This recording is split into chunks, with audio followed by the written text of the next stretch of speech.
Welcome back to Withdraw Consent. I'm Jack. Today I want to talk about the FEMA money that they're denying to people who live in a city or state that is boycotting Israel, and how it is a big deal and how it's not as big a deal as some people are making out. In my opinion, it's still terrible, don't get me wrong. So this is a USA Today article linked below.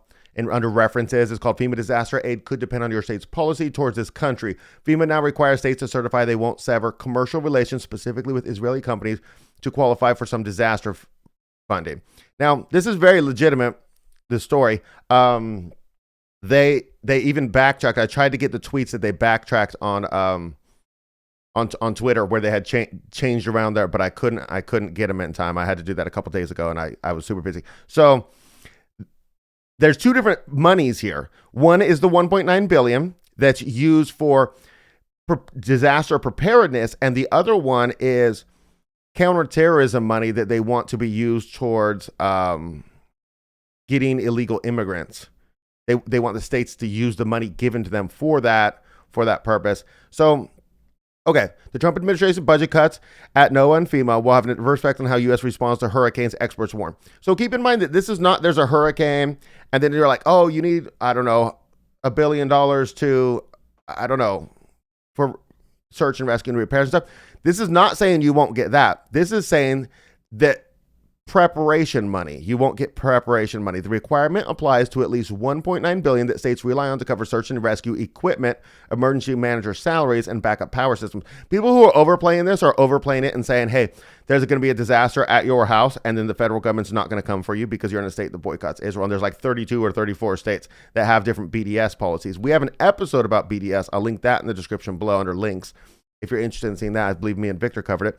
FEMA said states will be required to spend part of their federal terrorism prevention funds on helping the government arrest migrants. So this is another, so you have to do two things in order to get the 1.9 billion, which is going to be allocated throughout states, is you have to not boycott Israel, and you have to use some of your other money, your federal terrorism prevention funds, on helping the government arrest migrants, which some states will be reluctant to do, as you can guess.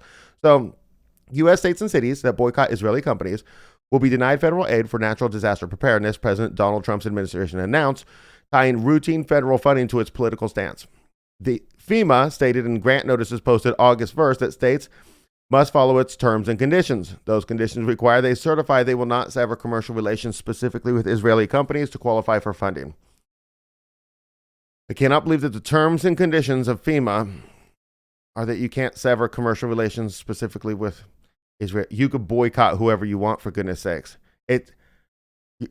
I mean, I could see a thing where you say, if Texas starts boycotting California, that's going to cause problems, and we're not going to give you FEMA funding, because those are two states within one country. There's a United States, one country. Israel's a different country. It's over here on the other side of the world.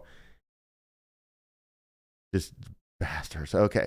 Just terrible, just the worst people. The requirement applies to at least 1.9 billion that states rely on to cover search and rescue equipment, emergency manager salaries, and backup power systems, among other expenses, according to 11 agency grant notices reviewed by Reuters. So this became a story just because they were reviewing the grants, was Reuters.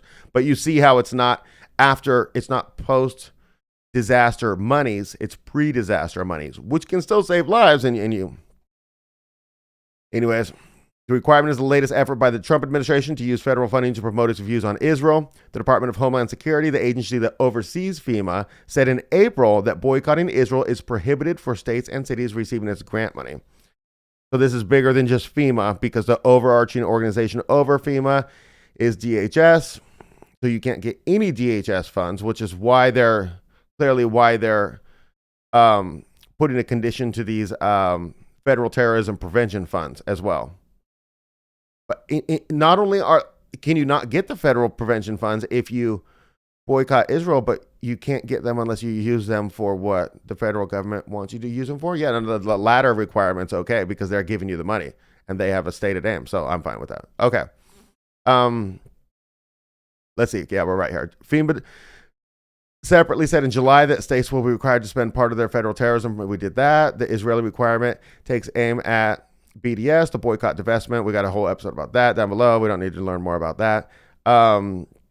They say it's putting economic pressure to its occupation of Palestinian territories. Correct. The campaign supporters grew more vocal in 2023 after Hamas attacked southern Israel and Israel invaded Gaza in response. No, it's after the genocide in Gaza started. After they wiped out 70% of the buildings. Everybody's homes are gone. They bombed the hospitals. Gosh. Okay. So I do like this, that it says the BDS movement is to put economic pressure on Israel to end its occupation of Palestinian territories. Because they could have just said, the BDS movement is designed to further the goals of anti-Semites. They could have just said something like that and said, there's no reason. There's no thing happening. They could have said that, and that's what they typically say.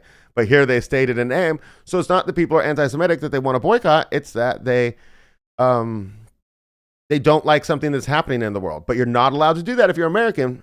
This is where we're going with this. This is ridiculous.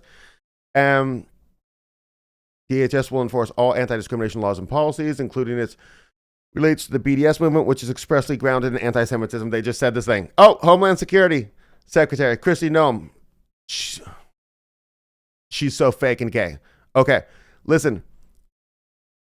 Anti-discrimination laws and policies, as it relates to the BDS movement. The BDS movement is not related to discrimination. It's not related to anti-Semitism. We just covered this one paragraph behind. Yeah, I know they put a picture in between, so somebody might have got confused right there. But here we go. It's occupation of Palestinian territories. There's a reason for it. There's a reason, and the reason is not Kristi Noem, just if you know what I mean? Gosh, it's not anti-discrimination laws and policy. Whatever. Okay, the requirement is largely symbolic. At least 34 states, right, have anti-BDS laws or policies, according to University of Pennsylvania Journal, and they're probably just blue states. Probably, I just imagine. It's definitely not evangelical states, you would think. I should look it up and see, because I'd be interested to know. The BDS movement did not immediately respond to a request for comment, as if the BDS movement is like this entity. It's like you could call AIPAC on the phone. That's an entity. But everybody's getting together and saying, let's boycott. Like my kid cried because I didn't get him Pumas the other day, because he loved those stinking Pumas. Now he found some awesome shoes that weren't Pumas, because we don't buy Pumas. You can see the episode below if you want to see what companies you should not be buying stuff from. But I didn't call the movement before I made the choice whether or not to buy the Pumas. It's just people getting together and doing the right thing. Of course, the American Jewish community supports the Trump administration's policy, said Holly Huffnagel. What a name. Holly Huffnagel. There you are, girl. Okay. The group's director of anti-Semitism policy. The organization is my gosh, I can't read right now. The organization is an advocacy group that supports Israel. The American Jewish Committee supports Israel. Wow. They're a fan of taking away our constitutional rights. Under one of the grant notices posted, FEMA will require major cities to agree to the Israel policy to receive a cut of $553.5 million set aside to prevent terrorism in dense areas. So that's important, that number. We hadn't got that. New York gets the most at $92.2 million from the program. The most of all the recipients. Allocations are based on the agency's analysis of relative risk of terrorism, according to the notice. So obviously big cities are getting this FEMA money to prevent terrorism, because out in the country you don't really need to prevent a lot of terrorists. Anyways, I'm just so sick of this stuff. I'm sorry. All this week's content is just trash. I mean, just these people are the very worst. I wish we could just deport all Zionists, especially the one in the, I'm gonna make a shirt that says that, for goodness sakes, especially the ones in the government. This is just so disgusting. Anyways, that's what I got for you. I'm gonna have a video next week on that thing that we say that, well, Victor started saying it, and he started saying that they went in the Pentagon computers and they found all this pedo stuff, you know, and that it's all throughout these agencies. And I went and looked up yeah, it's true. It's true. I'm going to cover that on Tuesday. I think that'll be interesting, because I don't like to say things and not have an episode to refer to you with references and description. And I could just be saying anything at this point, or I could be saying things that are wrong, in which case I want to research it, then come tell you, hey, that thing I said 5 times is wrong. Anyways, hope you guys have a great weekend. See you next week.